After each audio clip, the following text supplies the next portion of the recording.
چافسۆری و زۆرداری نە ئیرۆیە ژمێژە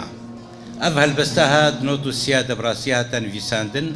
لێ مەخابن مە هەولداک و بەلا ببێ لێم دوێتم بیر بێنن و بسەرهاتیێ دژی گەلێ کورد چافسۆری و زۆرداری نە ئیرۆیە ژمێژە کوردۆ سەرێخۆ هەلدا فەرمۆ دیرۆکێ بێژە مەها سێ سەرساڵی 24 ئاودارێ 1993 شینا مالێ ڕاکن جەمال ji gorê danûkê hepsa zorê danûkê dîroka reş ro reş rûnin li dorê levdin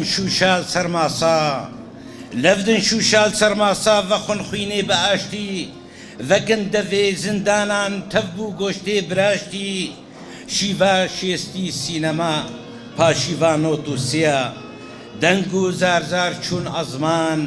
şewat bi destê kiya şewat li dûv şewatê û birîn li ser birînê tên kuştin û tên girtin gelê kurda dimînê levdin şûşadê levdin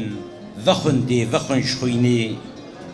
levdin şûşadê levdin vexwindê vexwin ji xwînê mestir çêkin zindana ji dirreşîv ji kînê ji bîr nabe ticar ew sînema xwendejara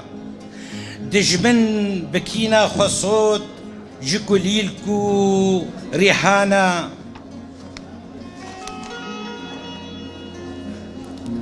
bi seda piçûk tê çûn bê gunuh û bê ziyan bi seda piçûk tê çûn bê gunuh û bê ziyan dijmin serdestem bin dest gur ji pezre şivana levdin şûşadê levdin vexwindî vexwin ji xwînê mestir çêkin zindana ji dirreşîv ji kînê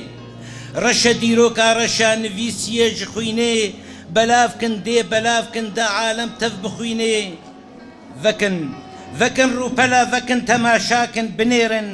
girtin û tif û lêdan tim ewe karê wanê mirov tên şewitandin kanî mavê mirova milletek sax dimirê bi destê hirç û hova parêzgeh kasir leşker kanî vebûn zindana em zanin hûn dizanin ji ku hat gazawana 57 mirov mirin di zindanê bêguneh 57 mirov mirin di zindanê bêguneh hemî bi nav û nîşan kurê gunda xuyana qufl û derî neşkandin da tev bên şewitandin bi vî rengî dijî kurd xwîn ji me tê mijandin mûm û şemal di sojê şewqê didî can fidayê pêlewan bo Kurdistan can didî gelek spas